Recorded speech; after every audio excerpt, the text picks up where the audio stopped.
twongeye turatomboye bana b'Imana kuba tugiye kwegera nyir'ubutagatifu. Nyagasani uduhindure uko ushaka. Ku izina ry'Imana Data na Mwana na Roho Mutagatifu. Amen. Bana b'Imana nimuhumure, dusange Yezu, adusanganire, adusane muri iyi baruwa yatwandikiye kuri wa gatandatu w'icyumweru cya 14 gisanzwe tariki 9 Nyakanga 2022. Isomo ryamenye mu gitabo cy'umuhanuzi Izayi umutwe wa 6 umurongo wa 1 kugeza ku wa 8. Mu mwaka umwami Oziya yatanzemo, nabonye Nyagasani yicaye ku ntebe ya cyami ndende kandi itumburutse. Ibinyita by'ishura cye byari byuzuye icyumba gitagatifu cy'ingoro y'Imana. Abaserafimu bari bahagaze hejuru ye, bafite umwe amababa 6, abiri yo gukingira uruhanga, yandabiri yo gutwikira ibirenge, nabi yo kugaruka. Nuko bakikiranya amajwi bavuga bati, nyir'ubutagatifu, nyir'ubutagatifu, nyir'ubutagatifu. N'uhoraho umugaba w'ingabo, isi yose yuzuye ikuzo rye. Umuririmo w'ayo majwi uhindisha umushyitsi inzu n'ibizingiti byazo, maze ingoro isabwa n'umwotsi. Nuko ndavuga nti ndagowe, binshikiyeho kuko ndi umuntu w'iminwa yandavuye, ngatura mu muryango w'iminwa yahumanye, none amaso yanjye akaba abonye umwami uhoraho umugaba w'ingabo. Ariko umwe mu baserafimu agaruka ansanga, afashe mu kiganza cye ikara ryaka, yarakuye ku rutambiro ariteruje igifashi. Arinkoza ku munwa maze arambwira ati, ubwo iri kara rigukoze ku munwa, ubuhemu bwawe burahanaguwe, icyaha cyawe kirakijijwe. Nuko numva ijwi rya Nyagasani rigira riti, mbese ndatuma nde? Ninde twakohereza? Niko kumusubiza nti, ndi hano ntuma. Iryo ni ijambo ry'Imana. Zaburi 93. Uhoraho ni umwami, ari ku ngoma ubuziraherezo. Uhoraho ni umwami yisesuye w'ubuhangare, Uhoraho yambaye ububasha yarabukindikije. Isi yarayishinze arayikomeza, intebe y'ubwami yashinzwe ubutajegajega, uriho kuva kera na kare. Ibyo yaduhishuriye ni amanyakuri. Ingoro yawe ikwiranye n'ubutungane, Uhoraho uko ibihe bizahora bisimburana. Uhoraho ni umwami, ari ku ngoma ubuziraherezo. Nyagasani Yesu nabane namwe. Amagambo mu Ivanjili ntagatifu ko yanditswe na Matayo umutwe wa 10 umurongo 24 kugeza kwa 33. Muri icyo gihe Yesu yabwiye intumwa 12 ati, umwigishwa ntasumba umwigisha we, n'umugaragu ntasumba shebuja. Ahubwo umwigishwa nabe nk'umwigisha, n'umugaragu amere nka shebuja, maze ibyo bibe bihagije. Niba nyir'urugo baramwiseberize Buri, bazavuga iki kubo mu rugo rwe? Ntimukabatinye rero kuko nta kintu gihishe kitazagaragara, nta n'igihishiriwe kitazamenyekana. Icyo mbabwiriye mu mwijima muzakivugira ahabona, icyo mbongororeye ahiherereye muzagitangariza ahirengeye. Ntimugatinya abica umubiri ariko badashobora kwica ubugingo, ahubwo mutinye ushobora kuroha ubuzima n'umubiri cyarimwe mu nyenga y'umuriro. Mbese ibishwi bibiri ntibigura igiceri? Nyamara nta kigwa hasi muri byo so atabishaka. Naho mwe imisatsi yo ku mutwe wanyu yose irabaze. Ntimugatinye rero, mwebwe murushije agaciro ibishwi byinshi. Umuntu wese uzanyemera mu maso y'abantu, nanjye nzamwemera imbere ya Data uri mu ijuru. Naho uzanyihakana mu maso y'abantu, nanjye nzamwihakana mu maso ya Data uri mu ijuru. Iyo ni Ivanjili ntagatifu. Mutagatifu Agustine ati, umushumba nyawe ahumura impumuro y'intama ze. Guhumura impumuro y'intama. Abakristo bavandimwe, nidukomere muri Kristu umushumba mwiza, niho hari ibyishimo nyakuri. Hamwe n'amasomo atagatifu tujya kuzirikana ku ngingo iryoshye cyane yitwa Gusa na Kristu. Banza kuri ifoto y'umukristo usa na shitani, usa n'umuzimu. Umukristo usa n'inyamaswa. Mbega ifoto ibishye we. Ariko ababyeyi, umukristo usa na Kristu. Iyo foto yabiryoshye cyane. Nguko kwifotozanya na Kristu, nguko umugeni yifotozanya na marene mu bukwe, umukristo akifotozanya na Yezu. Umukristo usa na Kristu.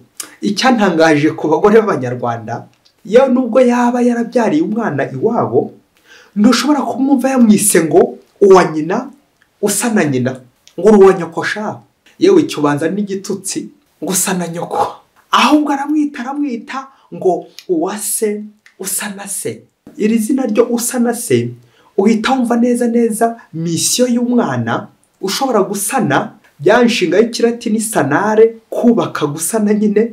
akaba yakubaka se, ndetse no ku bundi buryo usa na se hashobora kuvamo relation, isano, ressemblance, isura ya se. Kandi noneho bitangaje kandi binasekeje, wajya kureba ku isura ya se ugasanga wa mwana asa na nyina, ntaho bahuriye na se, ariko ngo asa na se. Ubu ni ubushishozi mwabagabo mwe, nubwo mwageraho mugata ingo zanyu, mukaraza abagore banyu ku muguruko, ku mugurumano, mukaba nk'ababuze amahoro, ariko hari icyubahiro abagore babagomba. Babaha icyubahiro nyine kuko muri abashefu, ko mukomeye, n'ikimenyimenyi babitirira abana nk'abantu nyine bakomeye. Asa na se kuko ntawe wo kwitiranya rucari, asa na se nyine. Ntawe wo kwitirira umugome, nta mukristo wo kwitirira shitani udashinga, ngo udashinga nyine ntabyina. Ahubwo twiyitirira Kristu, twitira Yezu, twitiranwa na Yezu nk'umuntu nyine ukomeye. Yezu arakomeye kandi niwe ukomeza n'abandi bose. Nawe rero umukristo muvandimwe uze gushyira akazina kawe imbere uti usa na Yezu, usa na Yezu Mariya, usa na Yezu Masumbuko. Ariko iyi foto yabiryoshye ababyeyi. Aha turagenda tubona ko kwiyitirira umuntu ugashaka kumera nkawe, guharanira imigirire n'imigenzereze ye, wa mukristo usa na Yezu ni nk'umwigishwa nyine usa n'umwigisha, umunyeshuri usa na mwarimu, umubyeyi usa n'umwana. Umukristo usa na Kristu nyine, gusa na Kristu. Mu isomo rya mbere twabonyemo ishusho y'Imana, Imana ikomeye, Imana y'igihangange, ubwo tuzirikana ko nta nyir'umwanda wakwihandagaza ngo yegere nyir'ubutungane, nyir'ubutagatifu. Bimusaba ikintu kimwe gikomeye cyane, bimusaba isuku. Yanshinga y'ikilatini purugare, lavare, kwiyuhagira, kwisukura. N'umukristo ntiyakwihandagaza ngo yegere Imana atabanje koga mu ntebe ya penetensiya, kureka ibyaha, kwihanagura, kwiyeza. Ibi nibyo rero bibaye ku muhanuzi Izayi Imana igiye gutuma, nuko nawe nyine akabona ko atarabikwiye mu ntege ze yiziho guhangara Imana. Icyo gitinyiro cya Nyagasani nyine, la crainte du Seigneur, gutinya ibintu bitagatifu, kubaha Imana. Umuhanuzi Izayi aratugezaho ibyibonekerwa rye byiganjemo igisobanuro cy'ingabire y'igitinyiro cya Nyagasani ku buryo butatu. Icya mbere ni igisingizo cy'abamarayika nyir'ubutagatifu, yandirimbo dukoresha mu misa, Sanctus. Abamarayika basingiza ubuhangange bw'Imana isumba byose.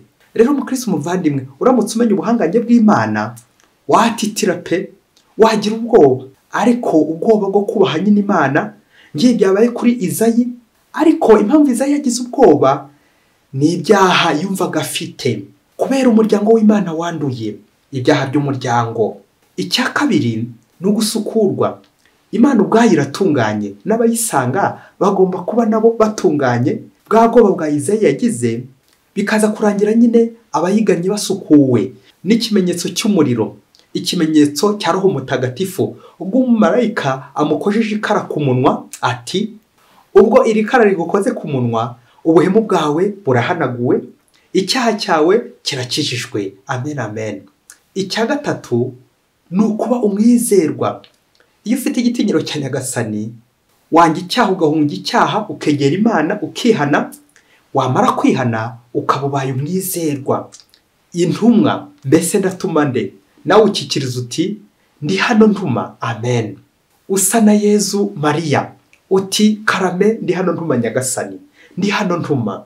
Intumwa y'Imana rero igomba kuba yaranyuze muri izo nzira zose mu kwegera Imana, iyo yamenye neza ubwo buhangange bw'Imana.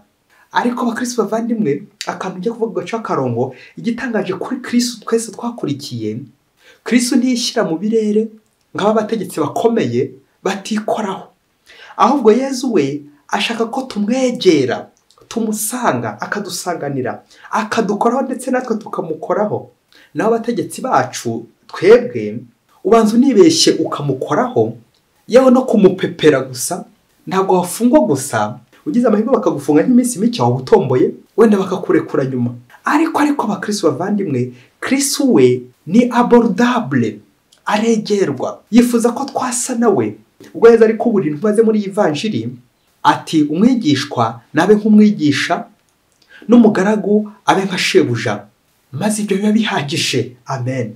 Nguko gusa na Kristu Yezu databuja mukuru, Yezu umwigisha par excellence, umwigisha w'agahebuzo, mwarimu uhebuza bose ubwarimu ubumenyi, none nanjye ngize gutya ngo arampamagaye ngo nse nawe, mbega byiza, mbega amahirwe, ndi hano ntuma.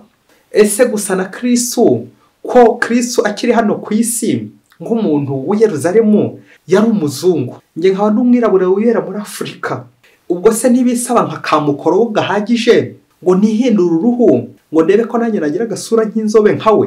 Uwo n'umwana wabazaga umubyeyi we, umubyeyi arasubiza ati oya, gusa na Kristu ntabwo ari uguhindura uruhu, ntabwo ari ukwiconga ngo ureshye nawe ku rwego rumwe fizikoma, nta nubwo ari ukuba intungane yewe ku rwego rwe, ahubwo kuba umuntu mwiza ugerageza gushaka ubutungane buri munsi, kuko twebwe turi ku isi nyine nk'abantu, tugomba rero gukora nk'abantu, dusanga Imana nk'abantu Imana igiye gusukura, igiye gutagatifuza, twigana Kristu mu mvugo ndetse no mu ngiro, imite Jesu mu buzima bwose, nubwo tutamwigezaho ariko tukagerageza gusa nawe kugerageza.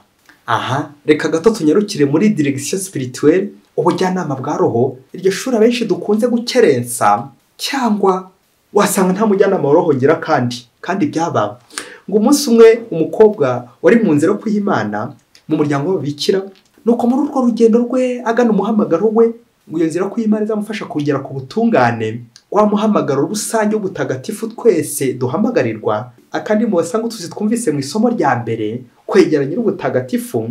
Nuko ariko uwo mukobwa mu gukomeza iyo shominoma ye, iyo nzira, akarushaho kugira gushidikanya ndetse n'ubwoba ku ndwara yumvaga arwaye yimubuza amahoro, ndetse ikabangamira bikomeye uwo mubano we n'Imana.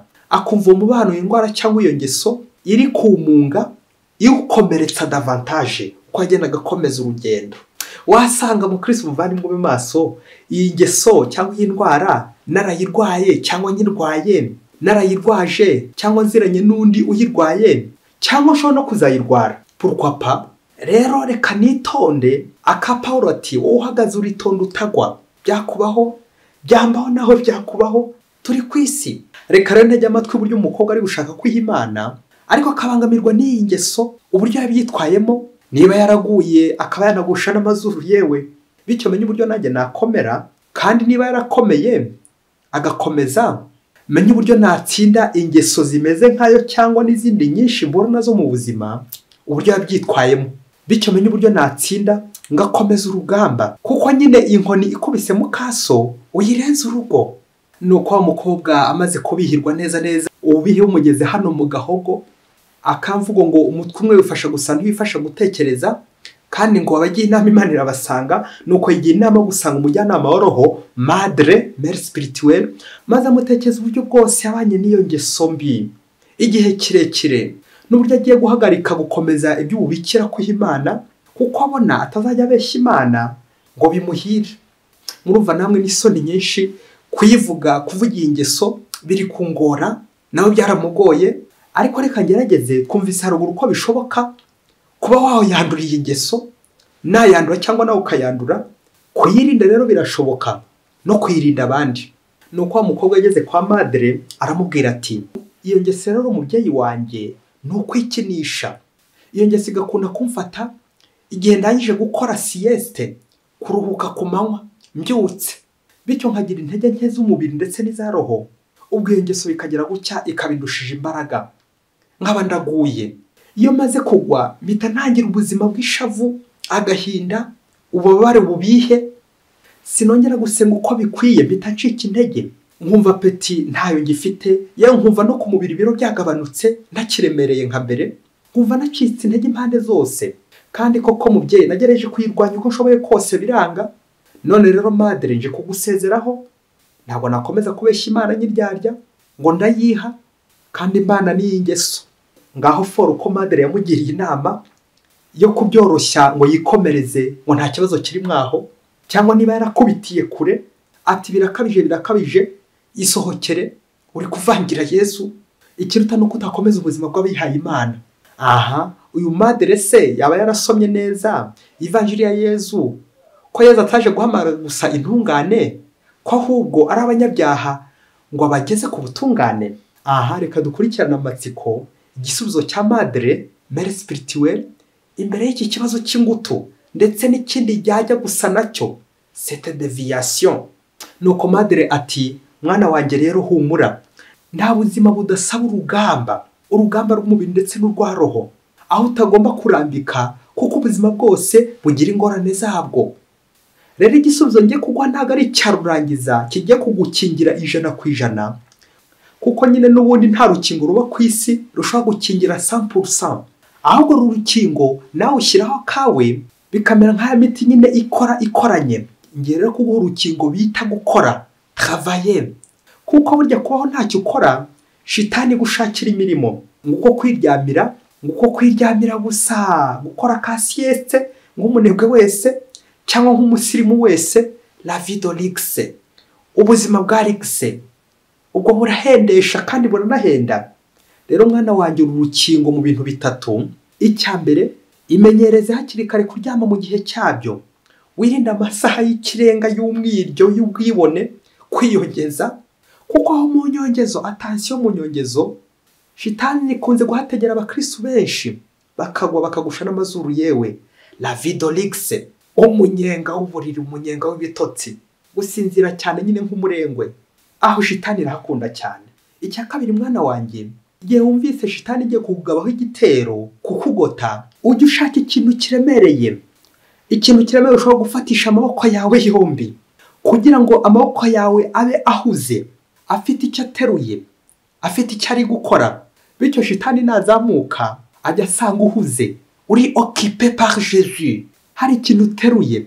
Ushobora kuba uteruye nk'ibuye n'amaboko yawe yombi, waterura igiti, waterura ikindi kintu, upfa gusa gukora ku buryo shitani azaza agasanga uhuze, intoki zawe zihuze, intoki zawe zifite ibindi ziteruye.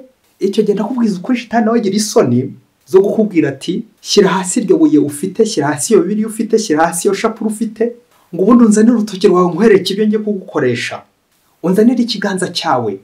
Aha, tu es libéré de Satan. Nguko gutaba umunebwe, gutarambika, gukomeza urugamba, ari narwo rukingo rwa gatatu ngiye kugwa nk'umukristo, ugahora uzirikana ko ibiganza byakoze kuri Yezu bidakorakora, urutoki rwakoze kuri Yezu ntirukorakora. Niba uteruye nka Bibiliya cyangwa nk'ishapure mu rutoki rwawe, mu maboko yawe, mu biganza byawe, izo ni intwaro z'umukristo, ugomba kuzirwanisha mpaka shitani atakunyuje mu ijisho. Ntabwo nza kwirirwa mvuga gusoma ijambo ry'Imana ukumva icyo Imana ikubwira buri munsi, ndetse no gusoma ishapure nawe uri mukuru byibwirize, nguko guhunga ugahugira mu by'Imana. Yego ntibigutangaze mwana wanjye ko wanava gusenga, wava mu misa, wava mu mwiherero gusenga, ugasanga shitani irasamye, igutegeye ku irembo, igutegeye hanze, iraguteze. Aha, ujye uhitura kurambura amaboko, ukore, wirinde gukorakora, kuko ibiganza byakoze kuri Yezu. Uvuye mu misa wakiriye Ukaristiya, ibiganza byakoze kuri Yezu ntibikorakora. Nuko rero mwana wenda kwifuza kudacika intege mu buzima bwawe bwa buri munsi, nkuko na Yezu adushishikariza ko ari we uturinda. Ntimutinye, ye kurusha n'imisatsi, kurusha n'ibishwi, kandi twebwe ntituri ibishwi, turi abantu. Nta gutinya rero, Yezu araturinda, niwe udushoboza. Witinya rero gukomeza urugendo, aho gukomeza urwana urugamba umunsi ku wundi. Nta kabuza Kristu nawe gutoye ari kumwe nawe, ntukamwihunze mu bibazo wagira by'ubuzima, Yezu arahari. Iyo ngeso rero mbi niyo Yezu abashaka gukwerekeramo ububasha bwe, nuko rero ugahugira gukora cyane no kudashitana urwaho ngo abari gukoresha, akaba ari kugukoresha buri munsi, buri kanya. Mwana wanjye rero humura, turi ku rugamba, ariko rero Kristo abana natwe cyane cyane iyo twamwemereye tukamutumira iwacu. Mu gihe rero ukomeje urugendo ugana Imana, reka ngusezereho ngucira umugani wa Kinyarwanda nk'umukristo utwaye Kristu, ushaka gusa na Kristu, ushaka kumukurikira ndetse no kumukurikiza. Gusa nawe nti uhamba ingeso ahoza isuka ku rutugu. Amen. Mwese Imana ibaho umugisha. Imana Data na Mwana na Roho Mutagatifu. Amen. Padiri Masumbuko Ladislas wa Diocese ya Cyangugu.